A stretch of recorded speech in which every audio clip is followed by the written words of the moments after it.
Egaro, Ekabo family, and welcome to Monday mornings with Iya Funlayo. We are getting our Monday motivation. Give thanks and praise. Hey, let us know you're here. With a comment, we give thanks for having you. Superstar blessing. Naila Obo Ato Asore Wori Wofu. Give thanks. Hey, we're walking in E-Ray. Hey, we walk in E-Ray all day, every day. Give thanks, I do well.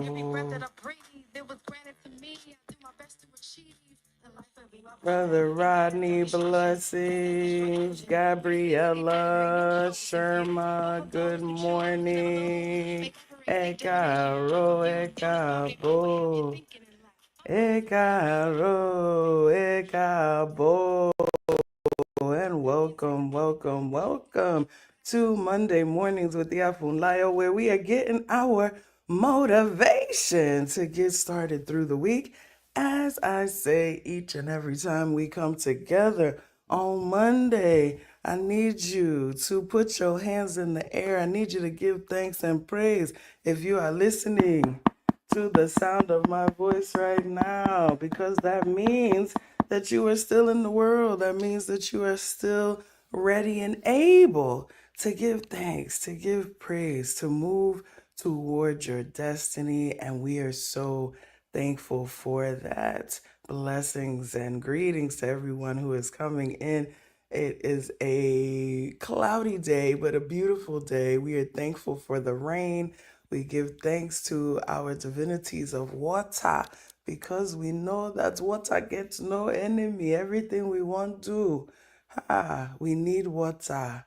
Share or bear, if we want to cook soup, if we want to weigh, if we want to wash. Hey, Yoruba students, you know that verb, right? If we want to wash, we want to cook soup, anything we want to do, we need water. Ifa tells us that no one makes an enemy of water unless they want to die. Hey, so we will never let anyone make an enemy of water. And as no one is an enemy to water, let no one be an enemy to us. Ashe, ashe, ashe, ashe. You know how we get started on Mondays, by saluting our precious Oris. I want you to touch your head as I say our chant from Otura Ogbe. Kajini kutu kutu, kamomu ohun ni pinkopin, difafu no lomo ajibare pade lola. Emi ni mo jí ní kùtùkùtù tí mo mú ohun ní pinkopin. Emi ni mo bá ajé àti ire lọ ní àti lọ́la. Emi ni mo jí ní kùtùkùtù tí mo mú ohun ní pinkopin. Emi ni mo bá ajé àti òkìkí ire lọ ní àti lọ́la. Ashe, ashe, ashe. So, if you have been with us, you know that means that when we wake up early in the morning, in the kutu kutu, and we give honor to our destiny, it is those who do that who will meet with all good things, not only today, Loni, but also tomorrow, Lola. It says that I am the one, Emini, Kajini Kutu Kutu, I am the one who wakes early in the morning and gives honor to my path. And therefore, I am the one who is going to meet with all manners of wealth, with all manners of health, with all manners of okiki, the greetings and recognition of my people, not only today, but also tomorrow. Ashe, ashe, ashe, ashe, ashe. We not only meeting with good things today, but also tomorrow. The work that we do today is setting us up not only for today, but also for tomorrow. Ashe, ashe, ashe, ashe. We give thanks. We give thanks. Blessings and peace, family. Good to see everybody this morning. And if you weren't with us on yesterday, you already know that I'm going to tell you to go on back and holler at that replay for the story with all the bells and whistles. But very briefly, our story came from Otura Obara, and it talked about Osin, Osanade, Ire Coco, Ire Coco. Hosanna de ire coco, ire coco, ire coco. That's song says that ire, goodness, is cooking, right? Cooking in the pot.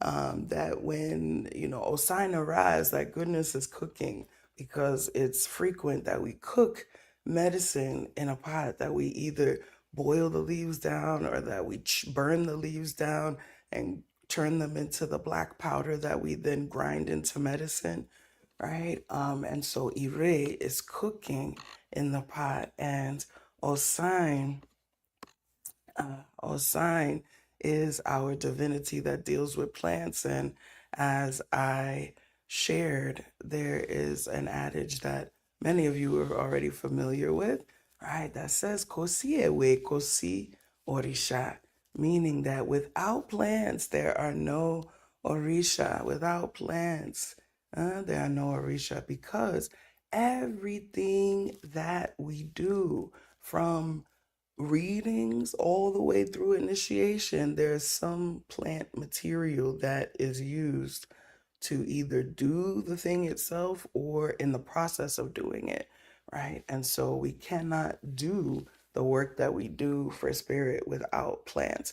And this is true across our Africana traditions, right? We know that hoodoo saints are often known as root workers, right? And Obia people, bush people, root people, right? There's always this reference to working with the bush, working with the herbs, working with the roots. And so, I say this all the time. Everybody ain't got to be a priest reading for people and doing that kind of work. We tend to think that that's the only kind of work that we need to do in the tradition. Now, baby, we need some farmers and some gardeners, right?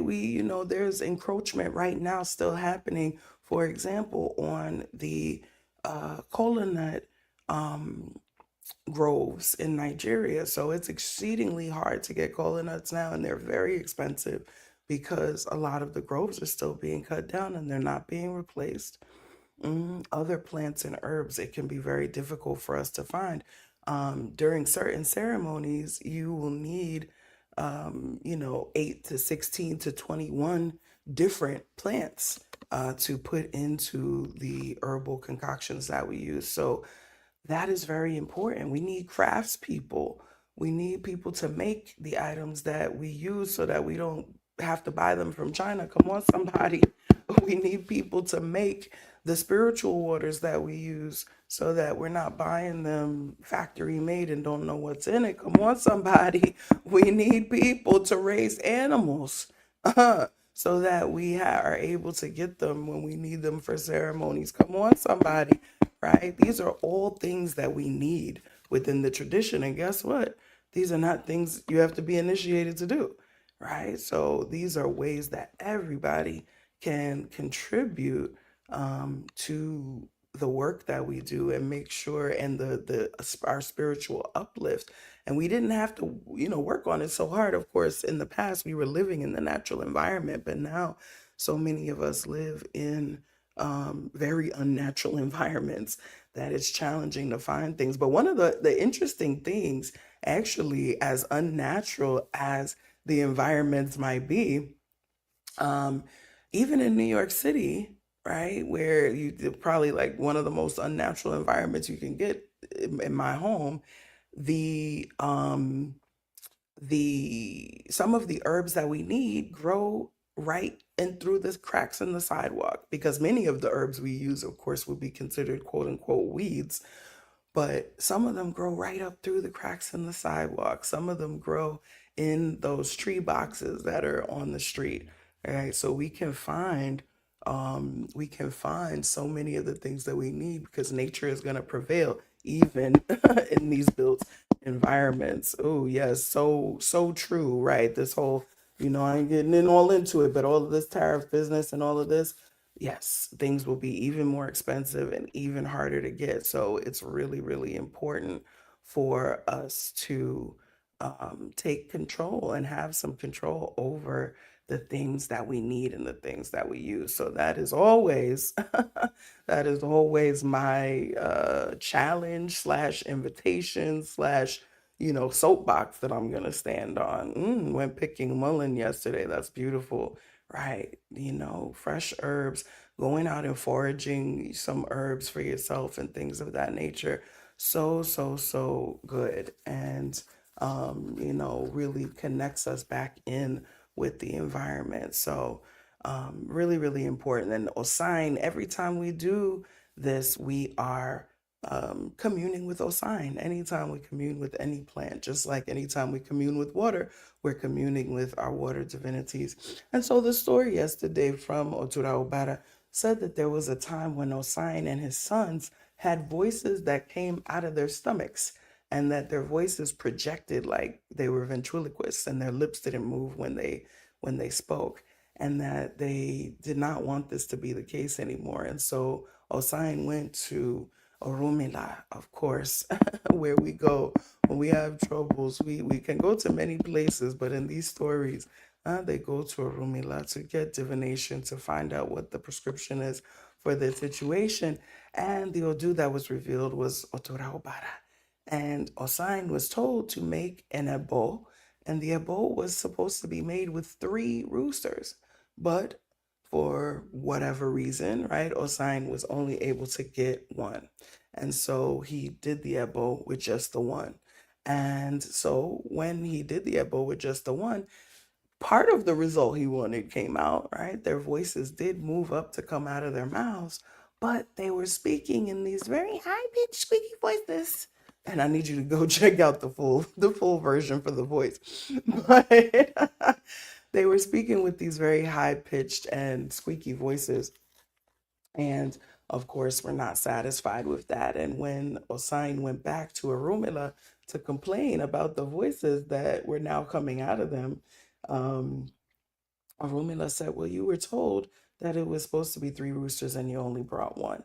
And so, listen, you get what you get and you don't get upset, okay? You get what you get and you don't get upset, right? And so Osain did go and get the other two roosters and come back and do what he needed to do with them. And that changed his sons' voices, right, to being deeper. But Osain himself kept the high pitched and squeaky voice as a reminder of the dangers of doing things incompletely. And so there's this, that Osain has a very high pitched and squeaky voice. And there are many spirits, interestingly, not only in Orisha tradition and many other traditions, um, when spirits come, either in possession, they speak with a different type of voice, right? The Egungun are known to speak with kind of a lower, gruffer voice when people are inhabiting the Egungun masquerades. And then, there are different voices that come through from different divinities in Vodou and in other traditions. So the voice is a very important vehicle for identifying possessions, right? Who a person is possessed with, depending on the tradition, who has come down and inhabited the body.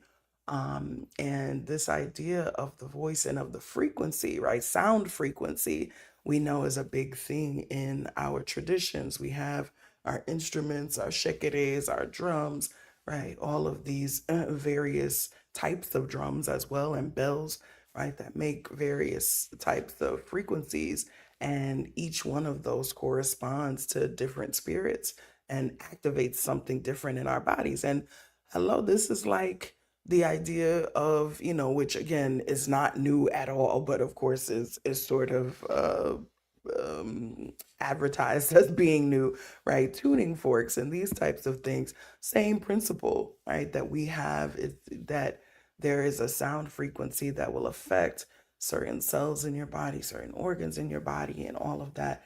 And that was our thing always, right? So the voice of Osin is a high pitched voice that affects certain frequencies within our bodies and also certain frequencies within plants. Oh, and this actually just occurred to me. Wow. I was just thinking about Stevie Wonder's The Secret Life of Plants and some of the other work that's been done around plants that looks at the sound frequencies they emit. And we think they're silent, right? But there's specialized equipment that can pick up sound frequencies from them. And I wonder, right, if that high pitched voice is on the same frequency as the frequency that comes from the plants. That's wild. I love our traditions. I love it. We're scientists. We are scientists. We are sociologists. We are psychologists. We are doing all the things. But the story really speaks to the importance of doing things right the first time, right? And our adage yesterday, our mantra, our statement was, I will take the time and do it right. And I want you to say that now. I don't want you to drop it into the chat. I want you to say it out loud right now.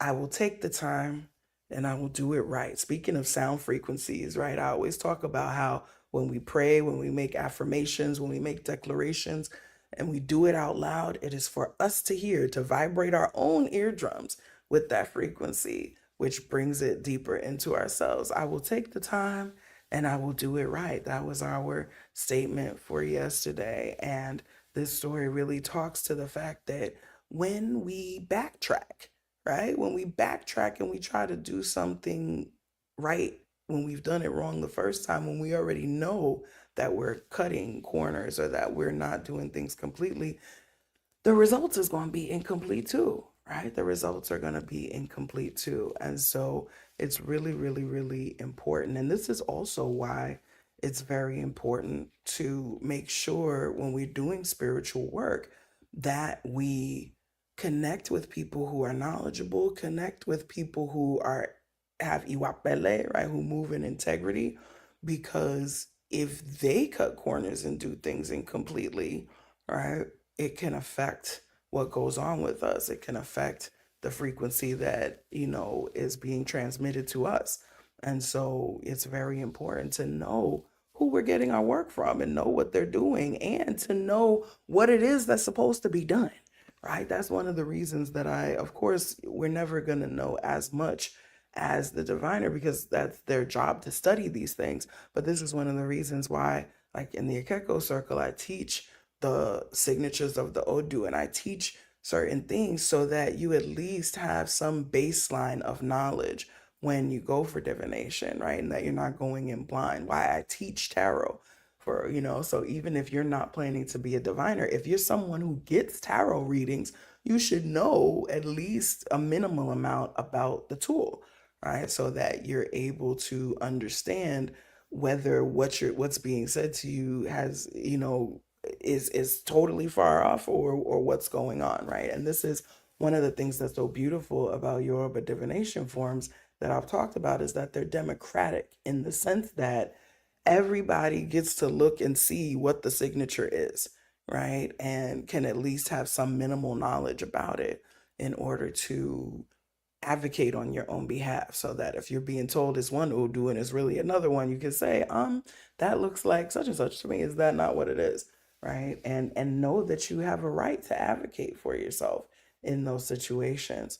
And in any situation spiritually, this is something Spirit's bringing this through, right? Because we often give our power away and we ignore our good black sense when we're dealing with spirit, right? People, you know what feels right and what doesn't. And I don't care who somebody is. I don't care if it's me. If I say something or say to do something and it don't feel right to you, please don't do it. Please don't do it. And then be like, well, Iya Funlayo said, no, baby, don't do it. If it don't feel right to you, don't do it. Right? You have intuition. You have the spiritual energy that you came to the earth with. And it is important to use your discernment as well as you are moving through these spiritual journeys and not being led blindly. Really, really, really important. Somebody needed to hear that this morning. Somebody's dealing with somebody or something that doesn't feel right to them. Stop it. Stop it. Get on out of it. Right? If you don't feel comfortable with the people that you're working with, if you don't like the people that you're working with, right? And many times we do that type of thing when we are feeling desperate, right? Or when we're feeling like, oh, if I don't deal with this person, there's not going to be anybody else. Trust me, there will be somebody else, right? If you don't feel comfortable with who you're working with, if you don't like them, if they don't treat you with respect, please, please, please, I beg you, right? Go on and get to something different and trust and have faith that there will be something different for you. Ashe, ashe, ashe. And then take your time and do the things that you're assigned to do in the right way so that you get the desired results, right? So that you get the desired results and that they are complete. And of course, we know this doesn't only go for spiritual work. This is talking about everything that we do, right? When you following a recipe, follow it, right? Unless you really know what you're doing, follow it correctly. And this is especially true. I use the analogy of baking because baking is a science, right? Other kinds of cooking, you can fudge a little bit, but baking is a more exact science, right? So we have to stick with that. Whatever task it is, when we're going through our educational processes, those of us who have done, you know, whatever levels of education, right? You have to do the things that are being asked and required and do them right, right? And do them right and do them right, right? Yes, we gotta fluff them eggs. If it say put the eggs in fluffy and fold in the foamed up eggs, don't put no egg straight in there. You know that. I gotta tell y'all, ooh, that gets my goat when I'm watching recipe stuff and people just crack eggs directly into whatever they're cooking and don't beat them first.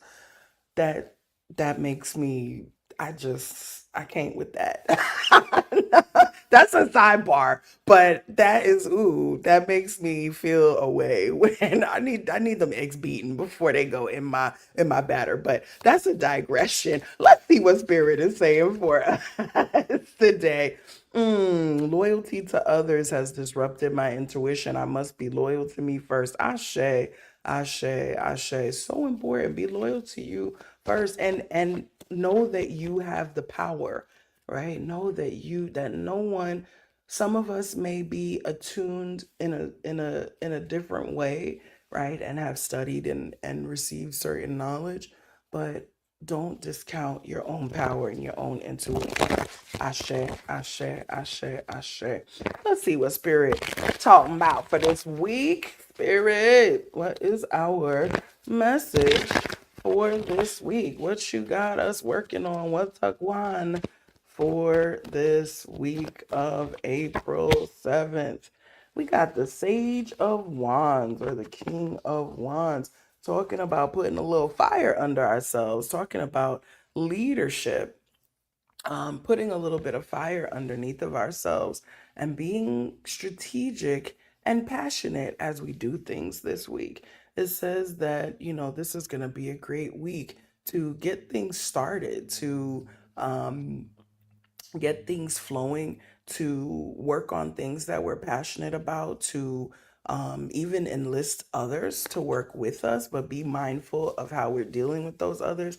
Be mindful of our tempers, be mindful of our expectations, right? Because the Sage of Wands, the King of Wands, can be a little bit of a tyrant. And it's only because you're passionate, right? When we feel passionate about what we're doing, we can be very much on the opposite spectrum of the idea of taking our time and doing it right, right? Or kind of when that goes too much to the extreme, we can become tyrannical and be like, well, now you put 3 grains of rice instead of, and you know, 2 drops of water. And it's like, all right, it's now doing it right don't mean it got to be like that deep. We don't have to torture ourselves and hold ourselves to standards that are impossible to obtain, right? And so the Sage of Wands talks about having a balance between that, being passionate, insisting on things being done in the right way, insisting on things being done in the best way, but also having some flexibility and not being so rigid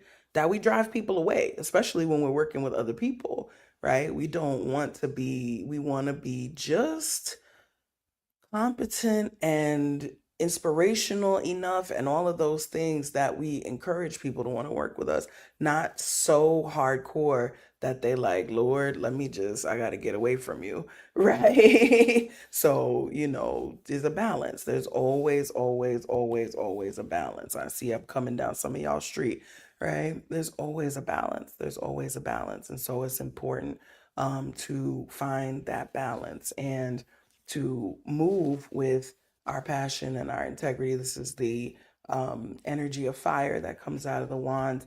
Our kings or our sages talk about the way that we deal with the outer world, right? And so you'll be dealing with the outer world with passion this week. You're meant to deal with passion, but again, calm down a little bit, right? Calm down a little bit. Don't have it where folks is like, what, I ain't trying to, me and Bliss can't do this no more. I can't, no, I can't do it. No, don't have them saying that, okay?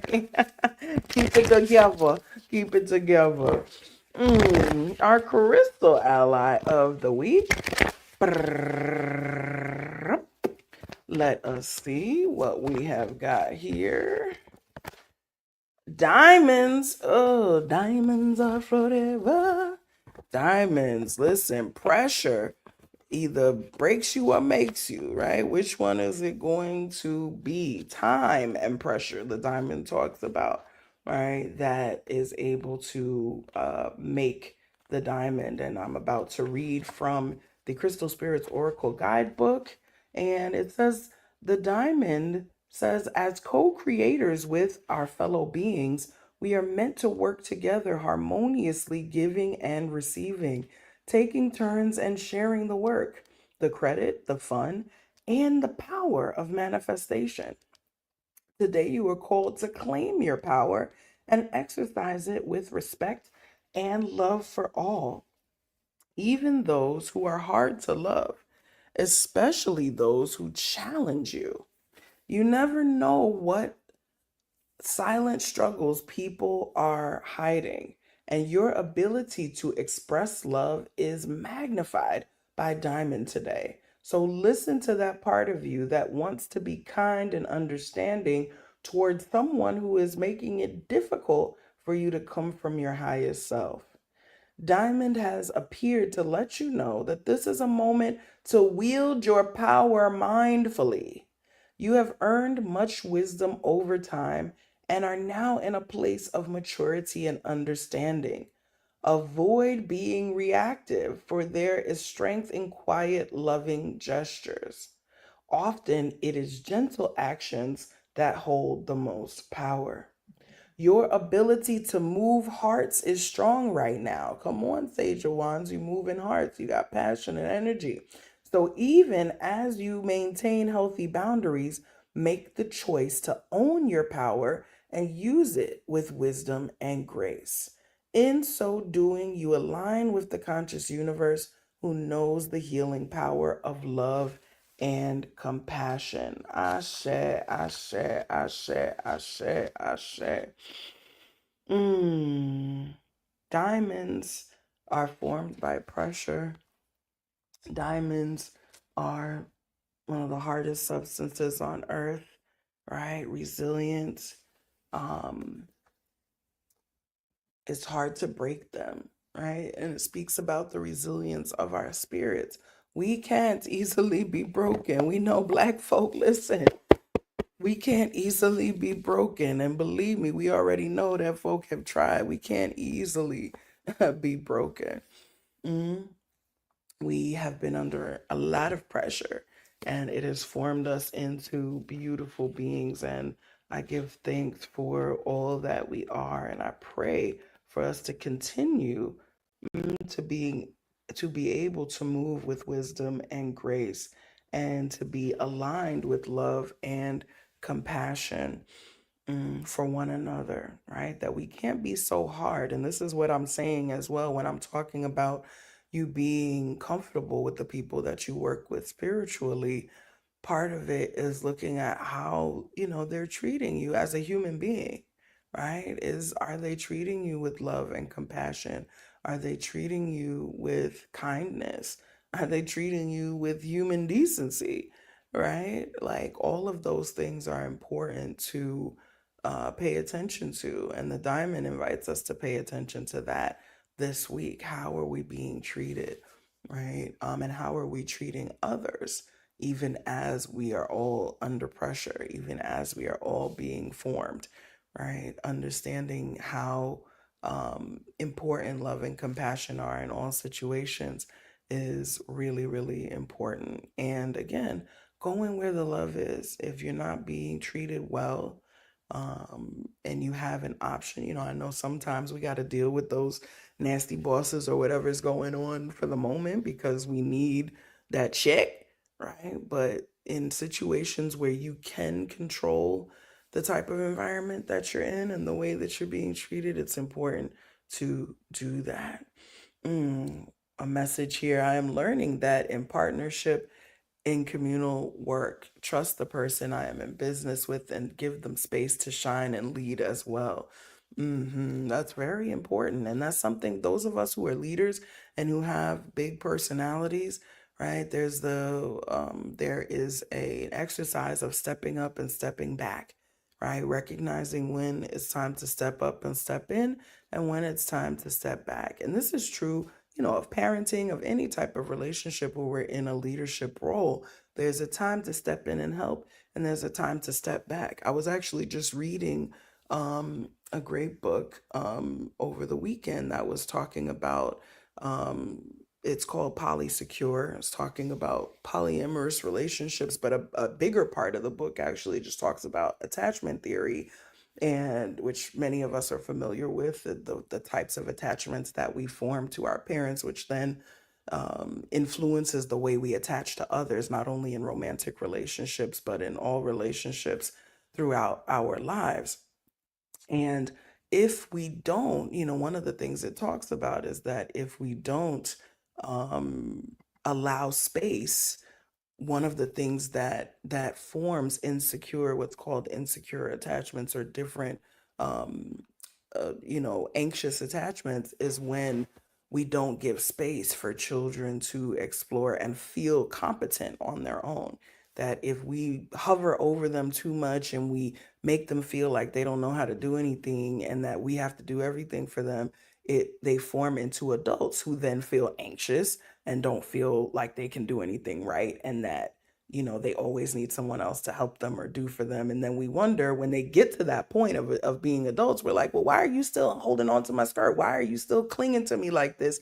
And it's because you haven't given them room to form confidence in themselves, right? And so in all of these situations, whether, again, parenting, whether we're talking at work, anything, if we want the people that we're connected to feel more confident, to be able to do the things on their own, right? As a boss or as a leader, if we want our team to be able to do things on their own, we have to let them, right? Let them do it. Let them make a mistake, correct the mistake, but encourage the things that have gone right, right? It's very, very important that we do that. And this is a part of how we form secure attachments to ourselves, to our confidence, to our ability to do things, how we feel strong in ourselves, right? And how we feel like we're able. And at the same time, right? At the same time, being secure in the world is also knowing that we can get help when we need it, right? So that's not to say, oh, well, you feel like you can do it yourself, go ahead. And then even when help is asked for, we're denying it, right? That's not the case, because that, again, like the Sage of Wands saying, don't have an attitude, right? Don't have an attitude because your help is not needed or wanted at first, right? But when it's asked for, right, when it is needed, when it's asked for, we come and we give it, right? We come and we give it. And that's the diamond, the love and compassion, the balance between being the, passionate, strategic leader who wants to jump in and get everything done, and being the loving, compassionate person who understands that everybody works at different paces and has to build their confidence in different ways. Ashe, ashe, ashe. Family, family. It's always beautiful to get to spend time with you on Mondays and on Sundays, and every time we get to come together.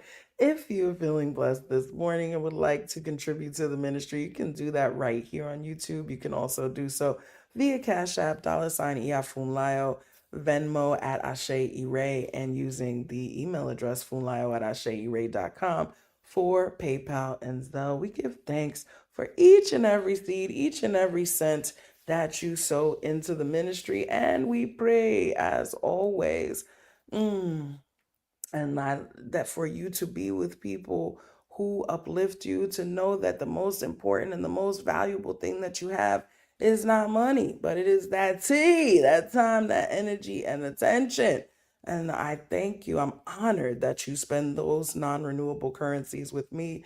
And I pray that you always spend them with people and in places that uplift you, that help you to feel competent and confident, but also loved and supported when you need something, right? When you need something, to know that you can get it. We give thanks. We give thanks for that beautiful balance. Thank you for your gift this morning, Asia. We give thanks for that beautiful balance, and we pray that we always experience the love and that we always experience the confidence within ourselves, and that we are always able to take our time and do it right. Ashe, family. Have a beautiful, beautiful, beautiful week, and we will be back together again soon. Odabo.